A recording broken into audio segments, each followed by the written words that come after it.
Hello viewers, আসসালামু আলাইকুম। সবাই কেমন আছেন? আশা করি ভালো আছেন। আলহামদুলিল্লাহ আমিও ভালো আছি। আগে একটা ভিডিওতে আপনাদেরকে দেখাইছিলাম যে আমাদের অর্গানিক সামান টেকনোলজির চাষ পদ্ধতি। আজকে আবার আসছি আপনাদের মাঝে। আমার পিছনে দেখতে পাচ্ছেন কিছুদিন আগেই ওগুলো টমেটোর চারাগুলো বপন করা হয়েছিল। আলহামদুলিল্লাহ বেশ কিছুদিনের মধ্যেই অনেক সুন্দর হয়েছে।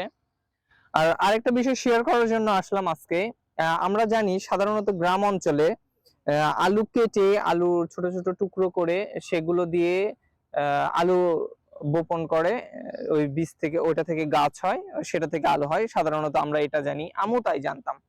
কিন্তু আজকে আমি যেটা দেখলাম, আহ আলুর বীজ থেকে অঙ্কুরিত করে সেটার চারা উৎপাদন হয়, উৎপন্ন করে। আমার এর আগে এটা জানা ছিল না বা আমি দেখিওনি। আমার এটাই প্রথম আমার দেখা। তা আমার পিছনে যে ভাইদের দেখছেন, ইনারা ওই আলুর বীজগুলো বপন করছে, আপনাদেরকে দেখাবো যে আসলে কত আহ, কৃষি লেভেলটা কত আপডেট হয়েছে, এটা দেখলে বোঝা যায়। আর আমাদের এখানে যে চাষ পদ্ধতিটা, এটা সম্পূর্ণ কীটনাশক একদম মুক্ত একটা চাষ পদ্ধতি, অর্গানিক চাষ পদ্ধতি। আমাদের এখানে দেখতে পাচ্ছেন, আমাদের এই পাশে টমেটোর চারা আছে, মরিচের চারা আছে, বেগুনের চারা আছে, এই জায়গায় আলু লাগানো হচ্ছে, এই পাশে ঢেঁড়স আছে, এ পাশে শসা আছে, করলা আছে, সিম আছে। সব ধরনের চাষগুলো আমরা পরীক্ষামূলকভাবে এখানে শুরু করছি।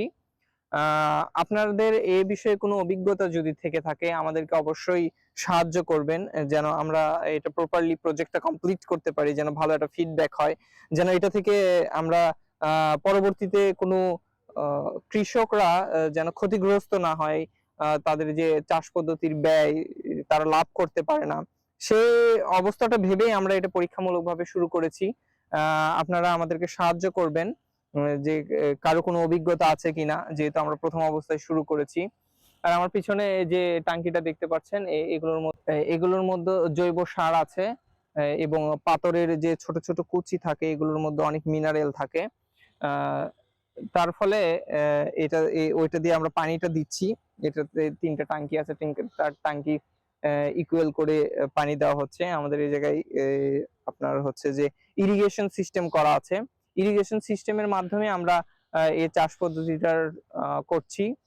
তো এই বলে আজকে বক্তব্য আমি শেষ করছি। ইনশাআল্লাহ পরবর্তী ভিডিওতে আপনাদের সঙ্গে আবার দেখা হবে। আর আপনারা এই বিষয়ে যদি কোনো অভিজ্ঞতা থাকে অবশ্যই আমাদেরকে শেয়ার করবেন, আমাদেরকে সাহায্য করবেন। এই বলেই আজকে শেষ করছি। আল্লাহ হাফেজ।